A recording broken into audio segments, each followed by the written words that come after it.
பெரும் செல்வரானார்.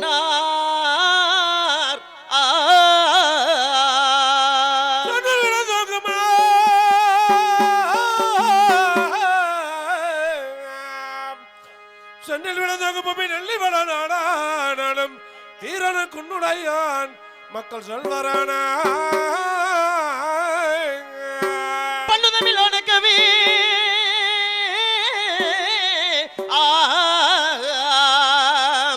பண்ணுதமிழான கவி நான் நூலாயாராய்ந்து பாட பாடினேன் உன் கதையை பல நாளும் பாட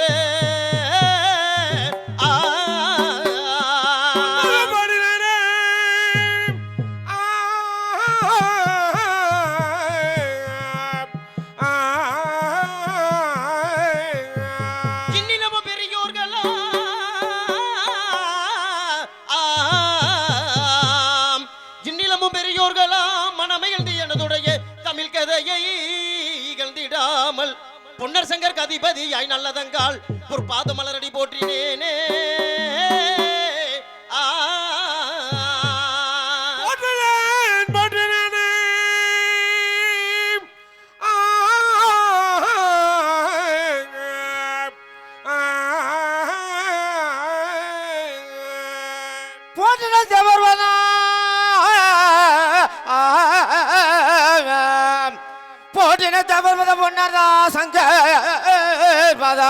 கார்த்திடும் நல்ல தங்கால் கதை நாடகமாய் பாட தேர்த்திடும் சொல்லி அம்மா உன்னு திருவடி காப்பத்தாய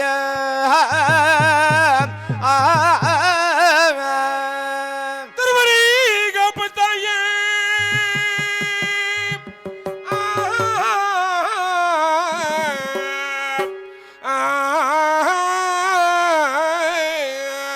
திருவிட தொழுது போற்றி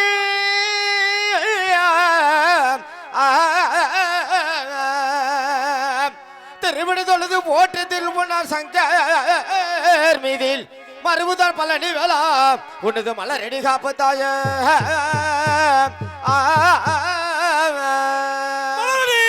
காப்பத்தாய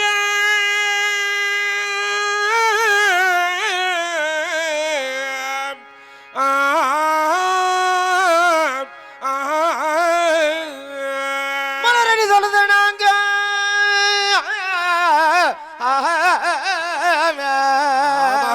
மலரடி தொழுது நாங்க வளர்வன சங்கர் மீதில் செலுதுதான் நல்ல தங்கால் சிந்தை நாடகமாய் பாட அழகுறதா பெரிய காண்டி அம்மா உனதாடி எனி காப்பத்தாய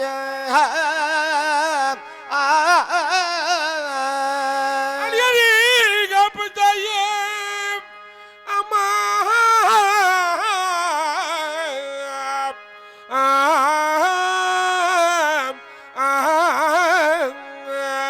வளர்மதி சூழோ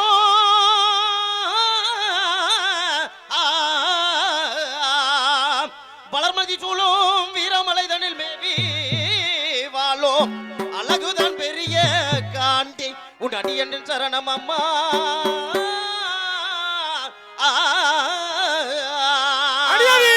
சரணம் அம்மா அம்மா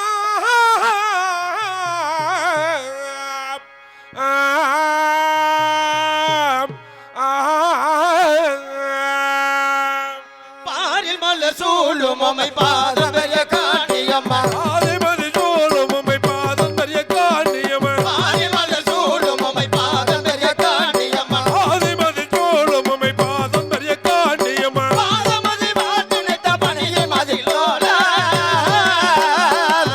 பெரிய காண்டியம்மன் பகழ்ந்து மதிலோனே அந்த பாதமதி பாட்டு நித்த பணியை மதிலோல பெரிய காண்டியம்மன் பகழ்ந்து மதிலோனே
புகழ்ந்து தமிழ் பாட போர் செய்த நாடகத்தை புகழ்ந்து தமிழ் பாட போர் செய்த நாடகத்தை புகழ்ந்து தமிழ் பாட போர் செய்த நாடகத்தை புகழ்ந்து தமிழ் பாட கோதகை வாதனுக்கு குமரனுக்கு முன் உதித்த கோதகை வாதவங்க குமரனுக்கு முன் துதித்த கோதகை வாதனுக்கு குமரனுக்கு முன் உதித்த கோதகை வாதவங்க குமரனுக்கு முன் துதித்த ஆவிசத்து நாயகனை கூர்ந்து தொழுவோமே ஆவிசத்து நாயகனை புகழ்ந்து தமிழோனே ஆவிசத்து நாயகனை கூர்ந்து தொழுவோமே ஆவிசத்து நாயகனை புகழ்ந்து தமிழோனே அழகாத மாமுனிக்கு கடுங்கோவம் கொண்டவர் அழகாத மாமுனிவர் கடுங்கோபம் கொண்டவர் அழகாத மாமுனிக்கு கடுங்கோவம் கொண்டவர் அழகாத மாமுனிவர் கடுங்கோபம் கொண்டவர் எனக்கு கொண்டனைக்க வேண்டே ஆவிசத்து புகழ்ந்து தமிழோனே ஆவிசத்து நாயகனை கொண்டனைக்க வேண்டே நாயகனை புகழ்ந்து தமிழோனே ஆதிமதி சூழமுமை பாதங்கஜ காண்டியம்மன் ஆதிமதி சோழமுமை பாதம் மிக காட்டியவன் இந்த பாதிமதி சூழமுமை பாதங்கஜ காண்டியம்மன் ஆதிமதி சோழமுமை பாதம் மிக காட்டியவன் பாதமதி வாழ்த்திருந்த மனிதமதியோட பாதமிக காட்டியவன் பகழ்ந்து மதியிலோனே பாதமதி வாழ்த்திருந்த மனிதமதியோட பாதமிக காட்டியவன் பகழ்ந்து மதியிலோனே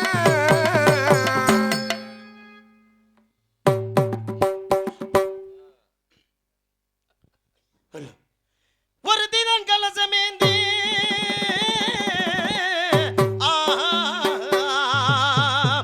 ஒரு தினம் கலசமேந்தி உலகினில் அதிகமாகி எருது வாகனம் ஏறும் ஈஸ்வரன் கிருபையாலே ஈஸ்வரன் கிருபையாலே அம்மா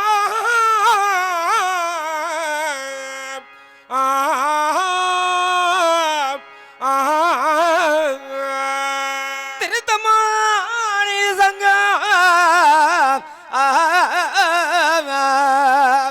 திருத்தமானி இது சங்க செலுத்திய வளநாடாலும் கருத்து கொண்டுடைய மக்கள் கலறிய வருகின்றன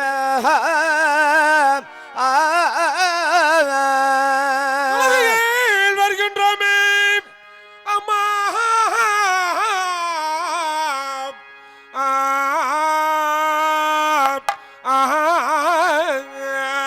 சமத்துதோர் நீதி செங்கோ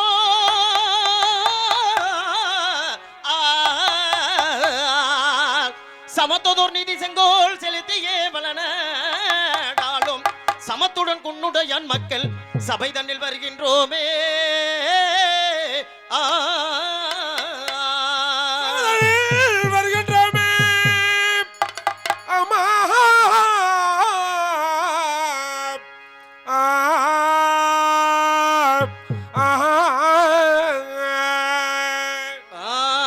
மங்கை மாதா தோழனல்லி பலனகாலோ குன்னுடையா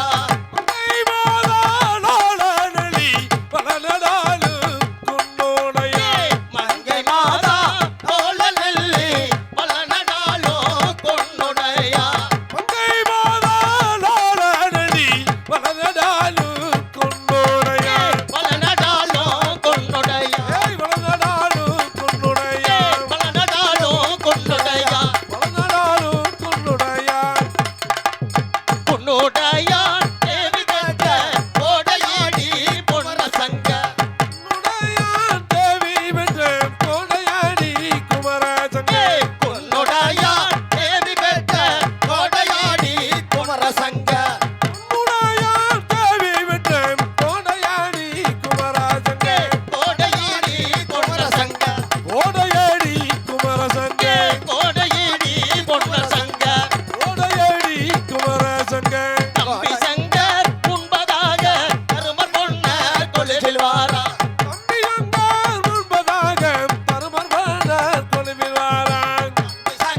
ஹலோ ஹலோ பேரம் புகழ்ந்த பெரியோர்களே, பெரும் மதிப்புக்குரிய தாய்மார்களே, நாடக கலா ரசிகர்களே, சினிமா கலா ரசிகர்களே, இந்த ஊரிலே வீரம் வருந்திய பொன்னர் சங்க நாடகத்தை வைக்க வேண்டும், கண்ணு குளிரை காண வேண்டும் என்று அமர்ந்து கொண்டிருக்கக்கூடிய என்னுடைய உள்ளங்களே, பெரியோர்களே, சிறியோர்களே, இந்த நேரத்திலே அந்த வீரப்பொருவென்முடி கைலாச இருக்கக்கூடிய அந்த சின்னண்ணன் பெரியண்ணன் உத்தமிபத்திரி ஒரு சொல்லு வாசகம் அந்த பெரிய கண்டியம்மனுடைய அருளாகப்பட்டது. இந்த ஊரிலே குடிகொண்டிருக்கக்கூடிய நம்மளுடைய தெய்வம் அந்த பகவதி தாய், அதனுடைய அருளாகப்பட்டது இப்பொழுது வரவழைக்கப்படுகிறது. தயவு செய்து இந்த நாடகத்தை கண்டுகளிக்க வேண்டும், இந்த அம்மனுடைய அருள் பெற வேண்டும் என்று தெரிவித்துக் கொண்டு இந்த பகவதி தாயை வரவழைக்கின்றோம். தாயே வேப்பளக்காரி விளையாடும் பத்திரி உத்தமி பத்திரி ஒரு சொல்லு வாசகம் ஆயிரம் கண்ணுடைய தாயே பகவதி அம்மா, 3 நாளைக்கு இந்த வலது பிள்ளையை தட்டி இழுப்பிறேன் என்று உன்னுடைய அருள் சத்தியை காட்டியாக வேண்டும். தாயே அம்மா வேப்பிலை காரியம்மா, தாயை விளையாடும் பத்திரியே, வேப்பிலை காரியம்மா, அங்க விளையாடும் பத்தினியே, வேப்பிலை காரியம்மா, தாயை விளையாடும் பத்திரியே, வேப்பிலை காரியம்மா, அம்மா விளையாடும் பத்தினியே, நாகக்கோட புடிக்க புடிக்க நல்ல பாம்பு தாலாட்ட, நாகங்கோடை பிடிக்க நல்ல பாம்பு தாளாட்ட, ஈட்டு போற வேப்பலையா, தாயை விளையாடும் பத்திரியே, ஓடி வர வேண்டுமம்மா, தாயே ரெடி வர வேண்டுமம்மா, அங்கார கொட்டவனே கொண்டவளே அங்கார கொட்டவனே கொண்டவளே ஒரு மந்தை கட்டவனே கொண்டவளே கூட்டத்திலே கல் போட்டு போடு கூட்டத்திலே கல் போட்டு ஆள் போடு ஓடி வர வேண்டுமம்மா, வேண்டுமம்மா, கண்கள் சேவக்கலையா, கலையா கண்கள் சேவக்கலையா, கலையா கடங்கோபமா கலையா, கலையா அடிவாமா தாய ஓடிவாமா, அங்கார கொட்டவனே ஓடிவாமா, ஆடிவாமா தாயே ஓடிவாமா, அங்கார கொண்டவளே ஓடிவாமா, அடிவாமா தாய ஓடிவாமா, அங்கார கொட்டவனே ஓடிவாமா, ஆடிவாமா தாயே ஓடிவாமா, அங்கார கொண்டவளே ஓடிவாமா, தூக்கி எறியருமே, எலியலையோ தூக்கி எறியருமே, எலியலையோ துள்ளி விளையாடருமே, அவளையோ துள்ளி விளையாடருமே, அவளையோ அடிவாமா தாய ஓடிவாமா, அங்கார கொட்டவனே ஓடிவாமா, ஆடிவாமா தாயே ஓடிவாமா, அங்கார கொண்டவளே ஓடிவாமா.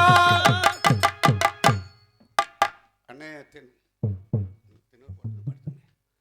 இல்லை சுவாமி, கூப்பிட்ட நேரத்தில் ஓடி வந்து காட்சி தந்த தெய்வம் இந்த மக்கள் அனைவரும் எந்த இடத்துக்கு சென்றாலும் எந்த தொழிலை செய்து வந்தாலும் நோய் நொடி இல்லாமல் 100 ஆண்டு காலம் இந்த குடியும் கோத்திரமும் வாழ வேண்டும், தாயே வாழ வேண்டும்.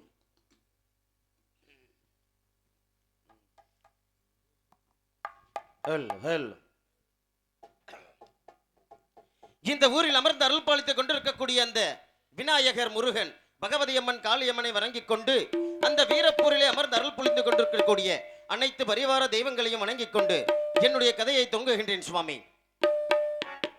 ஆநாடு கோநாடு அழகு பொன்னி வளநாடு அந்த நெல்லிவள நாட்டிலே ஆலாத்தா கவுண்டர் மகன் கோலாத்தா கவுண்டர், கோலாத்தா கவுண்டர் மகன் குன்னுடைய கவுண்டர், குன்னுடைய கவுண்டர் ஈண்டெடுத்த பொன்னர் சங்கர் அருக்காணி நல்லதங்கால் எங்களுடைய அத்தை மகன் அத்தபிள்ளையத்தான் காராந்தோற்றி ஈண்டெடுத்த வீரபாகு சாம்புகன், நாங்கள் அனைவருமே இந்த நெல்லிவள நாட்டிலே சீரோடும் சிறப்போடும் ஆண்டு வருகின்றோம். எங்களுடைய தந்தையின் பெயர் குன்னுடைய கவுண்டர், எங்களுடைய தாயினுடைய பெயர் தாமரை பெரியநாச்சி.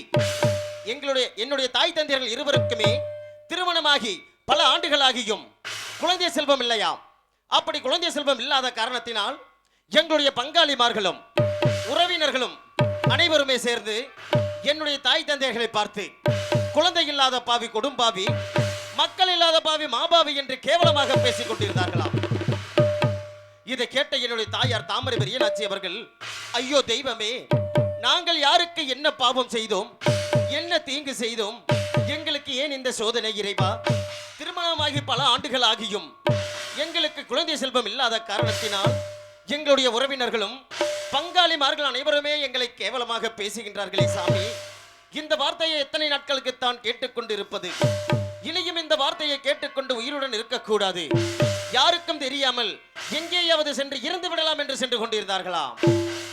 அப்படி சென்று கொண்டிருக்கும் பொழுது அந்த மாயவராகப்பட்டவர் முனிவர் வேடம் தரித்து என்னுடைய தாய் தந்தைகளை பார்த்து, மக்களே ஏன் இப்படி அழுது புலம்பிக் கொண்டு சென்று கொண்டிருக்கின்றீர்கள், எங்கு சென்று கொண்டிருக்கின்றீர்கள் என்று கேட்கும் பொழுது அதற்கு என்னுடைய தாயாகிய தாமரை பெரியநாச்சி அவர்கள் கூறினார்களாம், சாமி, எனக்கும் எனது கணவருக்கும் திருமணமாகி பல ஆண்டுகள் ஆகிவிட்டது சாமி. இன்னும் குழந்தை செல்வம் இல்லை. குழந்தை செல்வம் இல்லாத காரணத்தினால் எங்களுடைய பங்காரிமார்களும் உறவினர்களும் அனைவருமே எங்களை கேவலமாக பேசிவிட்டார்கள் சாமி.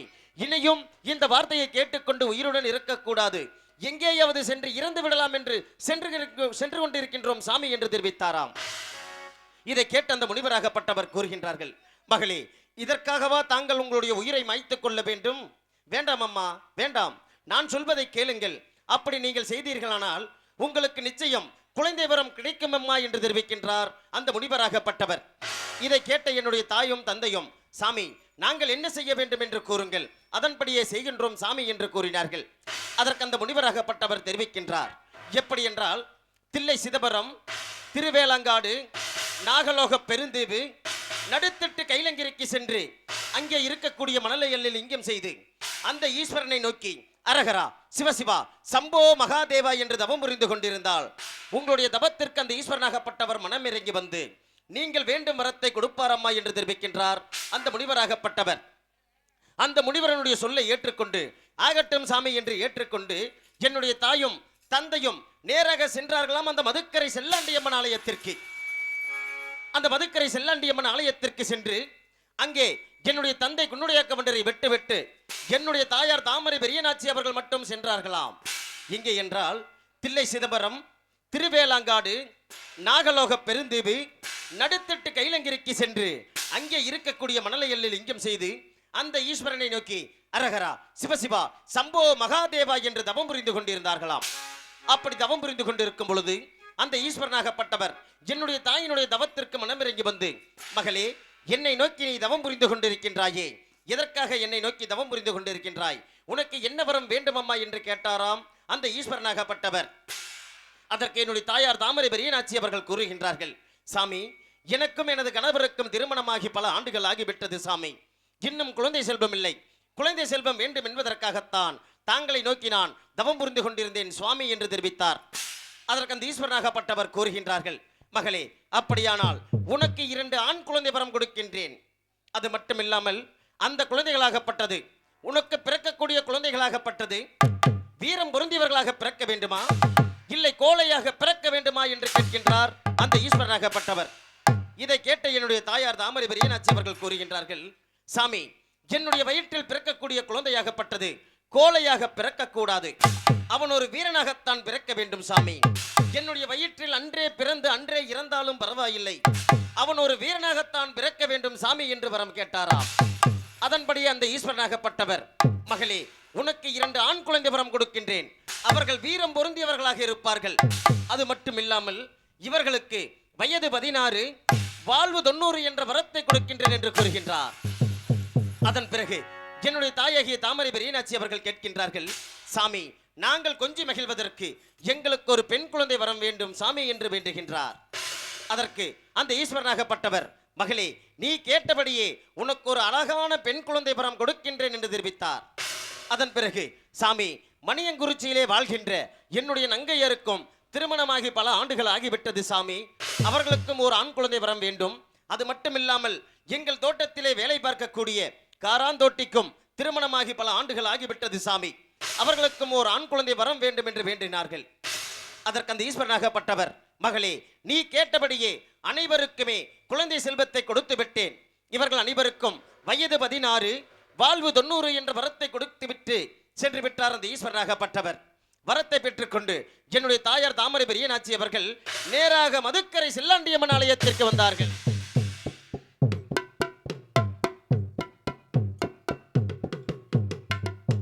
அப்படி அந்த மதுக்கரை செல்லாண்டியம்மன் ஆலயத்திற்கு வந்து என்னுடைய தந்தை குன்னுடையாக்கவண்டரை அழைத்துக் கொண்டு நேராக சென்றார்களாம் நெல்லிவள நாட்டிற்கு. அந்த நெல்லிவள நாட்டிற்கு சென்று எங்களுடைய தாயாரும் தந்தையும் எங்களை சீரோடும் சிறப்போடும் ஈன்றெடுத்தார்கள். அப்படி ஈன்றெடுத்த பிறகு எங்களுக்கு பெயர் சூட்ட வேண்டும் என்று எண்ணி எப்படி பெயர் சூட்டினார்கள் தெரியுமா? இதோ கூறுகின்றேன். ஹலோ, எங்களுக்கு பெயர் சூட்ட வேண்டும் என்று எண்ணி எப்படி பெயர் சூட்டினார்கள் என்பதை இதோ தெரிவிக்கின்றேன் நான்.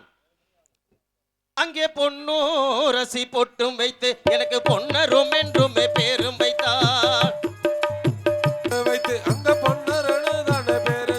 அங்கே பொன்னூரசி பொட்டும் வைத்து எனக்கு பொன்னரும் என்றும் பேரும் வைத்தார். அங்கே பொன்னரும் என்றும் பேரும் வைத்தார். அங்கே பொன்னரும் என்றுமே பேரும் வைத்தார். பொன்னை எடுத்து என்னுடைய நெற்றியில் திலகமிட்டு எனக்கு பொன்னர் என்று பெயர் சூட்டினார்கள். அதன் பிறகு என்னுடைய தம்பிக்கு எப்படி பெயர் சூட்டினார்கள் தெரியுமா? இதோ கூறுகின்றேன். அங்கே சங்கூரசி பொட்டும் வைத்து அங்கே சங்கரும் என்றும் பேரும் வைத்தார். அங்கே சங்கூரசி பொட்டும் வைத்து அங்கே சங்கரும் என்றும் பேரும் வைத்தார்.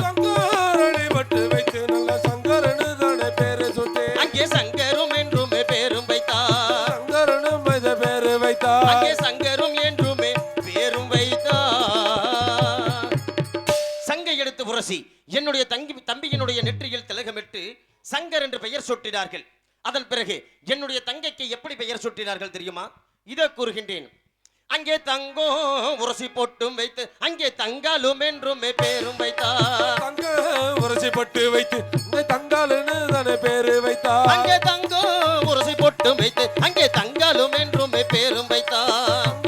உரசி பட்டு வைத்து நல்ல தங்காலுன்னு தானே பேரு சுட்டி அங்கே தங்காலும் என்றும் பேரும் வைத்தார். தங்காலுன்னு பேரு வைத்தார். அங்கே தங்காலும் என்றுமே பேரும் வைத்தார். தங்கத்தை எடுத்து உரசி என்னுடைய தங்கையினுடைய நெற்றியில் திலகமிட்டு அருக்காணி நல்ல தங்கால் என்று பெயர் சூட்டினார்கள்.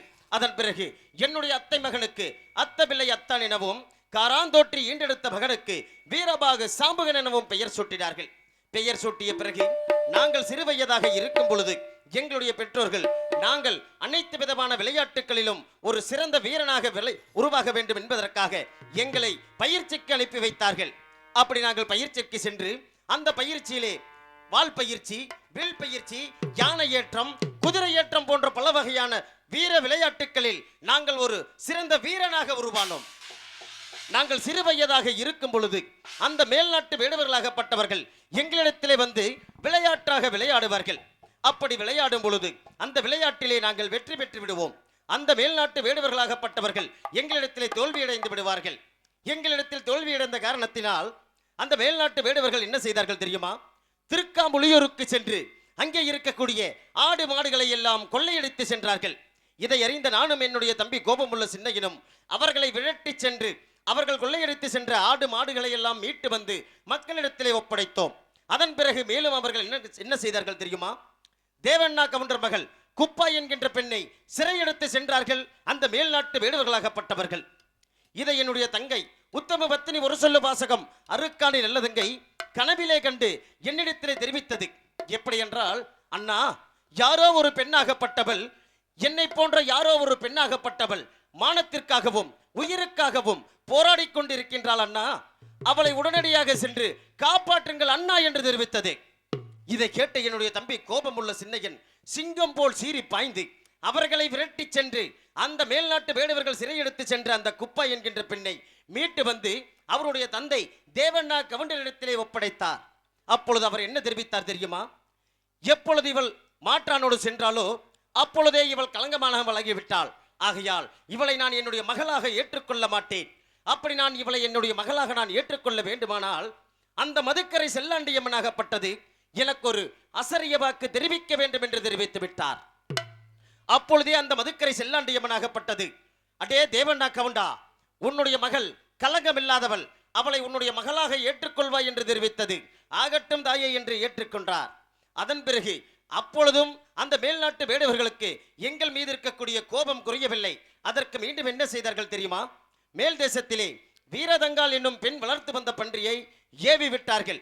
அந்த பன்றியாகப்பட்டது கீழ் தேசமாக வந்து உறையூர் சிவசோழ ராஜமன்னர் நாட்டிற்கு சென்று அவர்கள் பயிரிடப்பட்ட அனைத்து வெள்ளாமைகளையும் அழித்து நாசம் செய்து வந்தது. இதை பார்த்த அந்த நாட்டு மக்கள் அனைவருமே சென்று உறையூர் சிவசோழ ராஜ மன்னரிடத்திலே சென்று முறையிட்டார்கள். எப்படி என்றால், மன்னா, நமது நாட்டிலே ஏதோ ஒரு பன்றியாகப்பட்டது நமது நாட்டில் பயிரிடப்பட்ட அனைத்து வெள்ளாமைகளையும் அழித்து நாசம் செய்து வருகின்றது மன்னா. இந்த பன்றியை எப்படியாவது கொன்றாக வேண்டுமே மன்னா என்று தெரிவிக்கின்றார்கள்.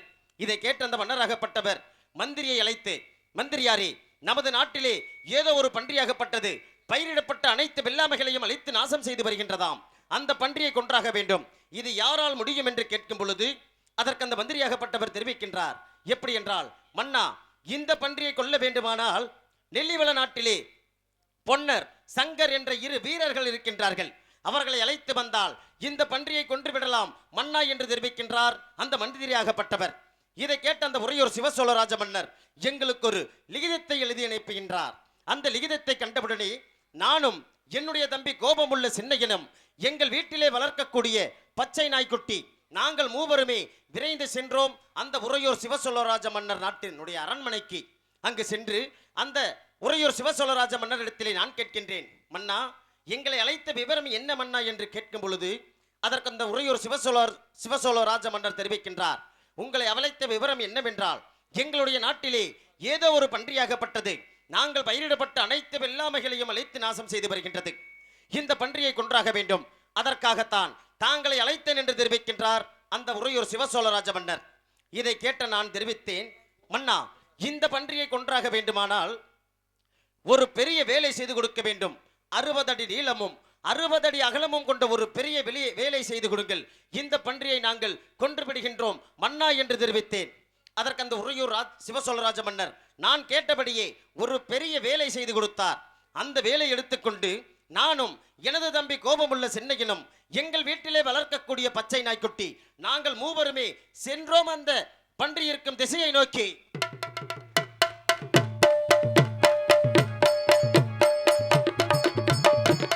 அப்படி சென்று கொண்டிருக்கும் பொழுது அந்த பன்றியாகப்பட்டது எங்களை கண்டவுடனே என்னை கொல்வதற்காக என்னை நோக்கி பாய்ந்து வந்தது.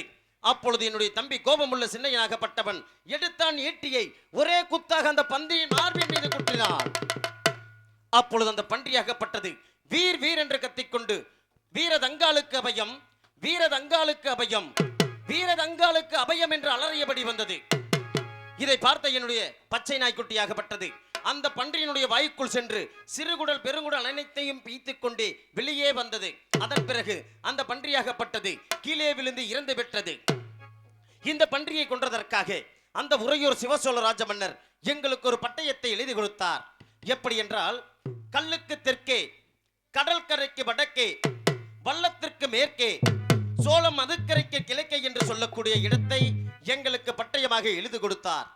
அன்று முதல் இன்று வரை நாங்கள் எங்களுடைய இந்த நெல்லிவள நாட்டை சீரோடும் சிறப்போடும் ஆட்சி புரிந்து வருகின்றோம்.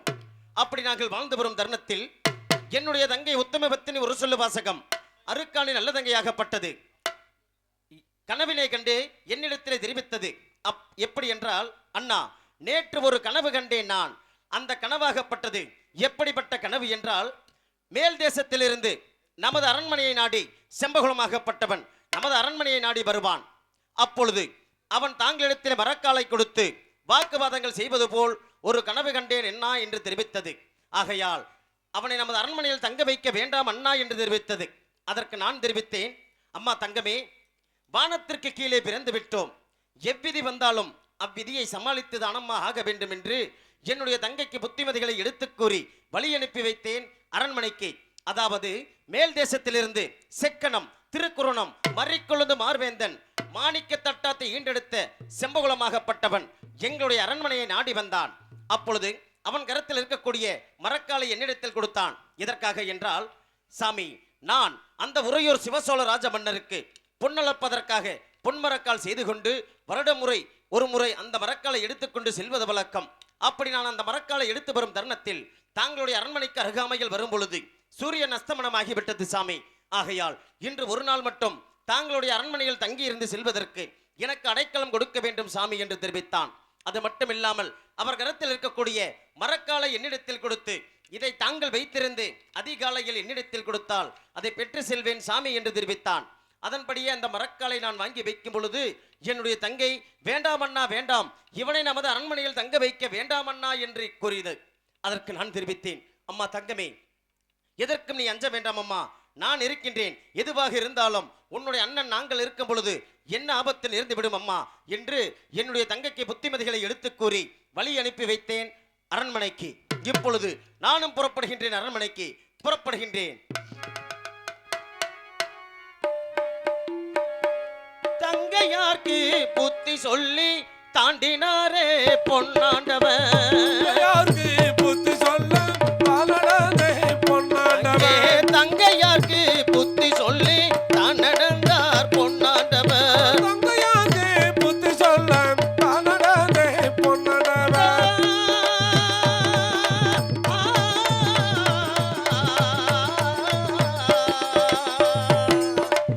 முத்தமிக்கு புத்தி சொல்லி உண்மையுடன் பொன்னாண்டவர், தமைக்கு புத்தி சொல்ல ஊக்கமுடன் தானடந்தே, முத்தமிக்கு புத்தி சொல்லி உண்மையுடன் பொன்னாண்டவர், தமைக்கு புத்தி சொல்ல ஊக்கமுடன் தானடந்தே,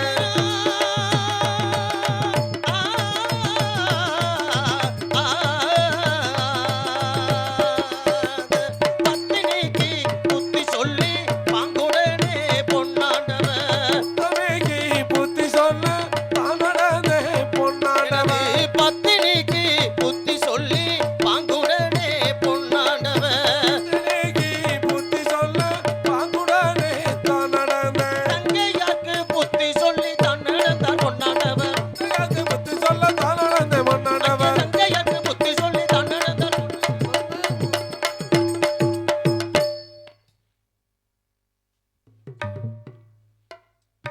ஆ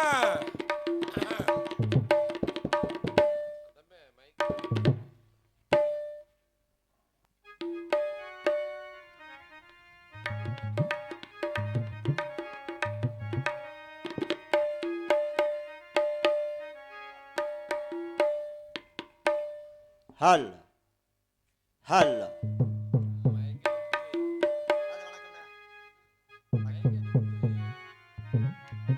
ஹல் வணக்கம்பளே. ஹரிச்சந்திராக்கு ஒரு விஷயமித்திரர், மகாபாரதத்திற்கு ஒரு சகுனி, கம்ப ராமாயணத்திற்கு ஒரு கூடுக்கிழவி. இந்த வரிசையில் வரும் வீர போர் புரிந்த பொன்ன சங்கர் பொன் காவியம் வருவதற்கு காரணமாக இருக்கும் செம்பகல் ஆசாரியன் கதைப்பகுதி உங்கள் முன்னால் சமர்ப்பணம் சமர்ப்பணம் சமர்ப்பணம். அகம் அரண்மனை கிடந்த போதும்